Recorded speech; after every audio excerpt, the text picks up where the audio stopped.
What's going on, everyone? Jeremy here, Unsleeved Media, taking a look at one of the premier living card games out there and an alternative if you like the high-level tactical thinking of Control Magic the Gathering.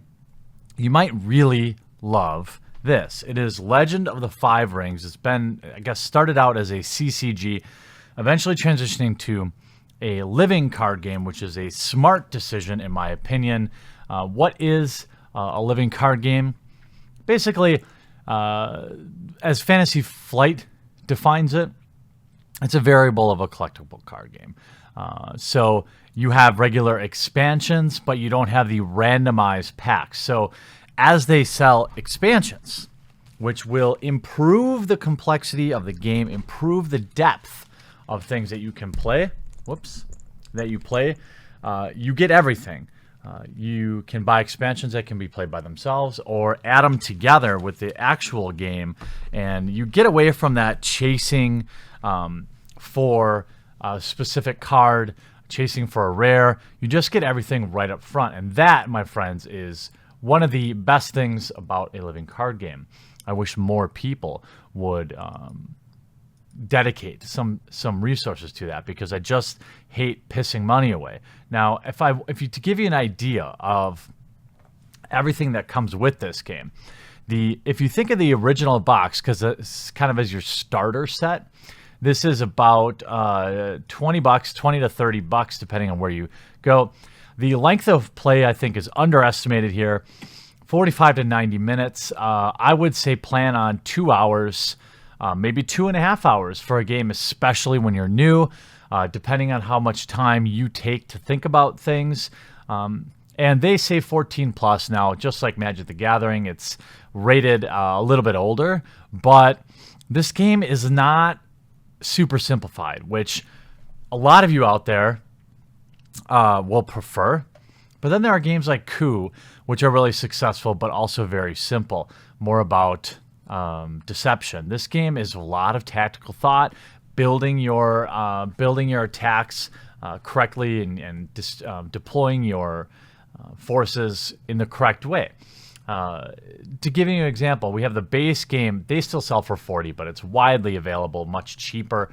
And then they have the clan packs that I talked about. The clan packs are a little bit different. We have the Dynasty Packs. Here we have the clan packs adding Disciples of the Void and Underhand of the Emperor. We'll talk about those in a little bit. Then we have all these Dynasty Packs, which are basically expansions. Imagine, like in Magic the Gathering, every meta, every time you had a rotation, you got new meta. And these are only $10 to $15 each, which is great. Every time they release it, it adds another layer to the game, allows you to, change up your decks, and they have a ton. So they have the Imperial cycle, they have the Elemental cycle. So if you're jumping into the game now, they've also got All and Nothing and Elements coming out later this year. I'm going to actually spend some time at the Fantasy Flight booth at Gen Con while I'm live streaming. So just so you know, I'll be live streaming from Gen Con. So you're going to be able to contact me. We'll be able to walk around together and look at actual products together. I'm really, really hoping that works well. I'm going to do a test later tonight. And then we also have a clan pack for a new clan, Underhand of the Emperor. Now I want to show you kind of what comes inside the box. I'm not going to explain how to play the game. It's complicated, it's boring, and there are better people out there who have done it. The Dice Tower did a good tutorial. Geek and Sundry did a mediocre tutorial. But as always, with any board game, especially something like this, the best way to learn is to play the game. There's just no substitute for it. You'll learn that much faster, especially if you're fortunate enough to be able to meet somebody who's already playing. So inside this box, you'll actually get the 7 Stronghold cards, a 17 Province card, 117 Dynasty cards, 98 Conflict cards, 5 Roll cards, 40 Fate tokens, and a whole bunch of other stuff. Everything you'll need to play the game right away. And I want to reiterate, there are a lot of living card games out there. Some are more complex than others. I would put this one up on the more complex side, but Fantasy Flight Games doesn't screw around. You can see they have all these games. Netrunner, Rest in Pepperonis. There's XCOM, Game of Thrones living card game. That one was really popular for a while. People still play it, obviously. But, you know, Arkham Horror. These are all great. Now, they want you to get into, you know, the Star Wars one. I saw that at Gen Con last year, and I just couldn't pull the trigger. I really wanted to review it for the channel, but it would have cost me hundreds of dollars. So inside here, you have your how to play guide. It's well written, I think, enough. You learn about the clans. And one thing that's really interesting about Legends of the Five Rings is if you're a lore junkie, if part of Magic the Gathering is the lore, you know, card games that you like, they deliver it. And they even have, I wanted to point out on the website, hold on a second. They actually have fiction that you can read, and it's just free downloads here. How cool is that? So they give you all sorts of content around your clan. So when you choose a clan, you're ready to rock. Now, the clans that come with the initial one, here we go.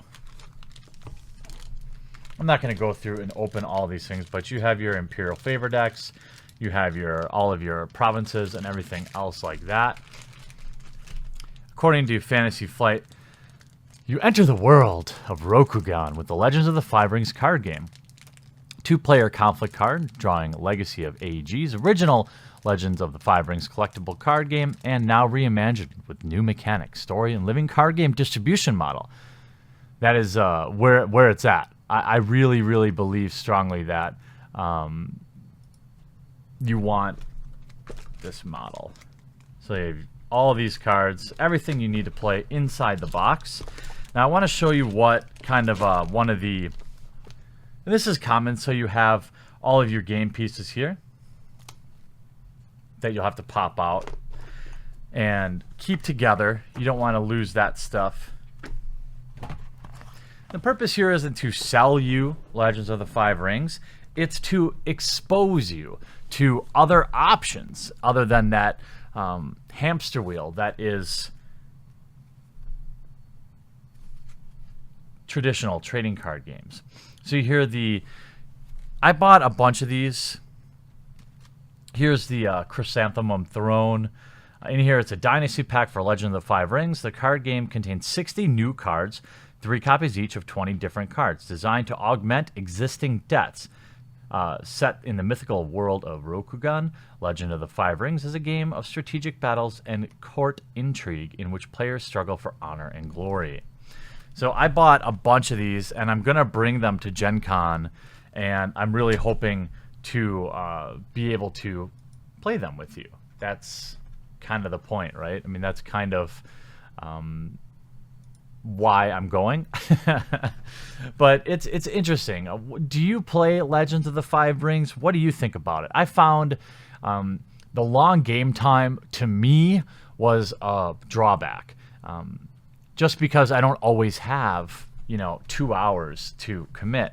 But if you have a game night, or if you have, something that you play regularly, then it's really not a big deal. The complexity is something that comes with time. If you like deck building and that sort of thing, then you're really going to like Legends of the Five Rings. And if you're sick of buying new cards every rotation in Standard and Magic the Gathering or something like that, maybe it isn't Legend of the Five Rings for you, but a living card game might be something you want to explore. If you have tips, if you've been playing Legend of the Five Rings, I would love for you to leave them in the comment section down below. If you have any comments or advice for people, please do that. And I hope you enjoyed this video. We'll look at a ton more games after I get back from Gen Con and I load up Santa's sack with a bunch of new games. It's going to be a really fun August. Return to the Return to Ravnica. Correct. Return to the Return to Ravnica. Correct. Return to the Return to Ravnica. Correct.